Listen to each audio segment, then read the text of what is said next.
Hello, this is Dr. Lewerenz at Longevity Health Institute. Good evening. Finishing up my day and had a wonderful Monday. I hope and felt like I helped a lot of people, and that's my passion and always interest. What fulfills me, and it's why I'm here to help you. And I always share this with others, because whether it's a nearby city or another state, believe it or not, or I've had this happen in another country, share this with others, and the good word and good health care and prevention and wellness is spread.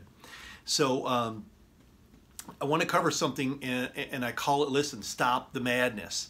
I really mean this. Stop the insanity and madness of the internet and widespread things that are misinformation. And I'm going to cover actually two big topics, but one is really crazy, and I want to talk about it because it happened today, and it happens almost every day, and some days more than once, okay? But the madness and insanity of how the internet and social media and things skew things, I want to make sure is very clear, okay? So all the rave right now and all the talk on dieting and health and wellness, and that is intermittent fasting. And kind of falls in line a lot with the rave right now and what's in vogue with ketogenic diet. Wonderful, whatever. I'm not going to get into the pros and cons. What I want to tell you is what is being misinformed.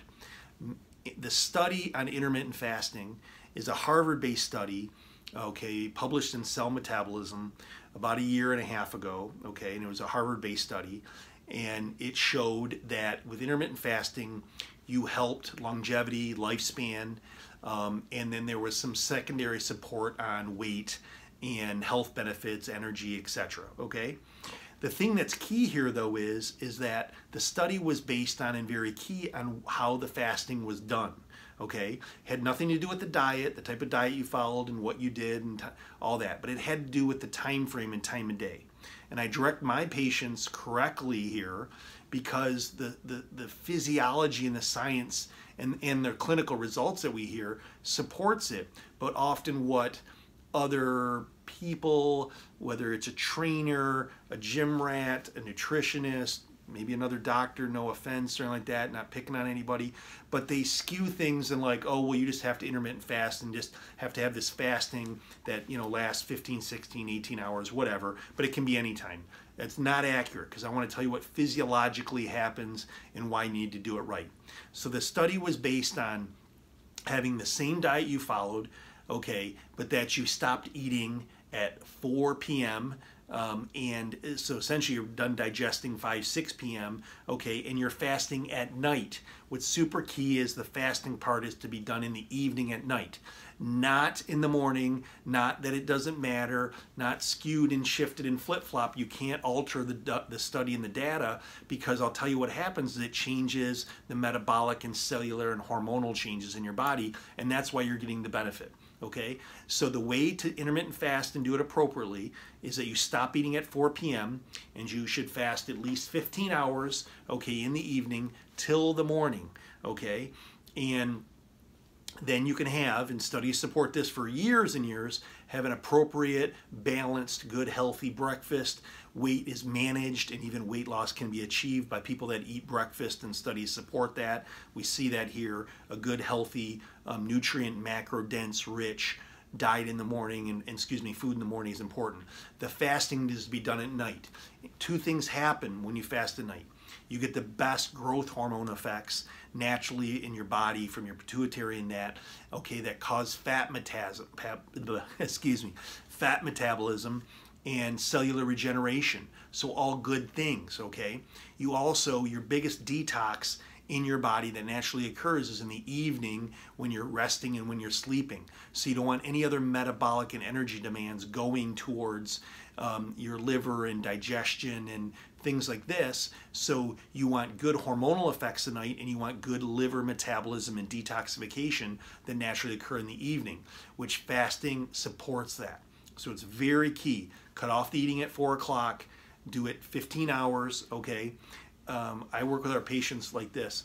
It's going to be hard because a lot of lifestyle, you're not done with work 5, 6 p.m., etc. So it's going to be a little bit hard, going to be challenging, but you can do a few tricks. One is have a big lunch have it a little bit later, 1, 2 p.m., and then maybe have a little bit of a snack, okay, at 3 or 4, okay? Most people, does very well for them. So you have a very big macronutrient meal in the afternoon, a decent amount of protein, a lot of fiber, a lot of things that are filling, a good fat, etc., okay? So you don't want to go into 3 or 4 o'clock under calorically or undernourished or without good, what we call satiety, fullness, okay? It won't be sustainable and you want to cheat at night, okay? The other thing is I always recommend people intermittent fast and do it maybe 2-3 days a week, okay? And definitely after a day that you've not had alcohol. 2 things. One is the detoxification part that you get the benefit of, so you get a better result when you talk about weight management and weight loss. But also a lot of sugars and sugar alcohols that are in consuming alcohol or wine or that do cause cravings, and so it's harder to really sustain that fasting effect even if you mean well when you've had after you've had alcohol. So no alcohol for 24 hours, then intermittent fast, 2-3 days a week. I think you should see some good success and good benefits. And that's the way it's studied and been done, even in the Harvard-based study. So that's the accuracy of that. Stop the other madness that you're being told and do. And I have everybody come in here and tell me that they're fasting all morning and having this big lunch and dinner, and it does not work the same. You may feel a little better, I don't know, but you're not going to get the same metabolic effects, the same lifespan, longevity effects, and the same weight loss.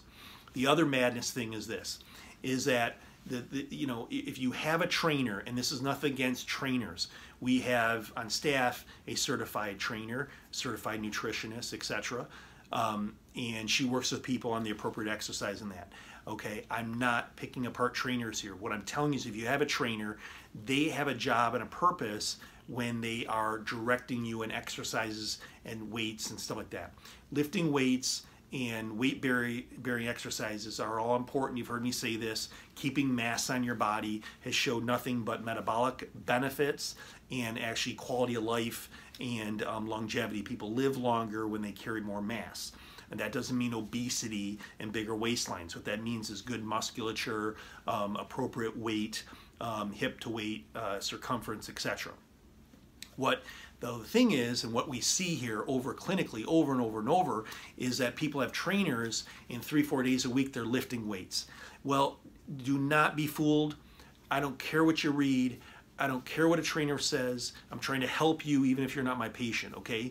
If you lift weights, okay, you can gain muscle. And muscle is weight. It's density, okay? You will become thicker. You will become bigger. Now, you can do high repetition weight, okay, or just your own weight bearing type of exercises, and you will gain less mass and less thickness, okay? And maintaining mass and bone and musculature is important. But I will tell you, especially in women, is that we have seen a trend here in the clinic in the last several years. I will tell you at Longevity Health Institute, I've seen in my practice that there is a trend of more and more women lifting weights, doing heavy weighted exercises, and they're gaining mass, they're gaining weight. They might feel great, because guess why? When you lift weights, even women, your testosterone goes up. So energy is going to go up, libido is going to go up, confidence goes up, sometimes less anxiety. Those are not bad things, but when you're trying to lose fat, there's got to be a balance of weighted exercises, weight-bearing exercises, yes, lifting a little bit of weights, okay? But you should more focus on repetition and fat-burning, higher heart rate exercises that are not mass building, like cardiovascular things, bicycling, running, rowing, etc. Okay. Now, a big thing, kickboxing, boxing. These are other, and there's many other things you can do to get your heart rate up. But you want to do some HIIT training, high interval intensity training, or high heart rate training with cardiovascular stuff 2-3 days a week, okay, and fit in a couple days a week of weighted exercise.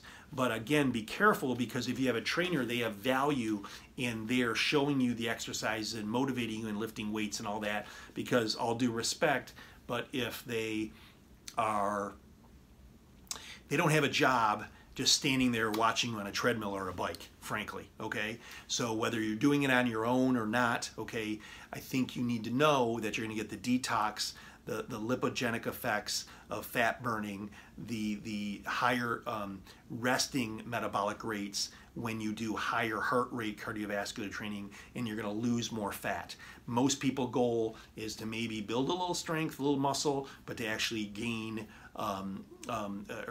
achieve less fat, thinner waistline, etc. Okay, so keep that in mind. Okay, obviously this needs to be done under some supervision, whether it is a trainer, whether it is a doctor, whether it is a weight loss program, etc. Obviously we offer these things because you don't want to do something like that or be stressing your body when you have adrenal issues and some potentially other hormonal issues. You got to be well first, and then you can train hard, and then you can get good regeneration and good recovery and good metabolic effects.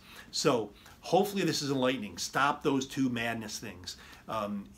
Intermittent fast appropriately, and there has to be a balance of weight and cardiovascular effects, and higher heart rates with cardiovascular effects, you'll burn fat. Besides that, you'll achieve more athletic age, and there's some calculated data that we do in the office that looks at your actual age and actually predicts pretty accurately in a study your VO2 max, even if it's not been tested, by the type of resting heart rate, total maximum heart rate you can achieve, and also something that's called heart rate variability. So we all do this here in our practice to help you thrive, not just survive, achieve your goals and be well and live well and live balanced. So Dr. Lewerenz here, giving some health insight. Hope that informs you. We're here every day for you. Me and my practitioners, always growing and expanding and offering you the best in personalized functional medicine. Take care.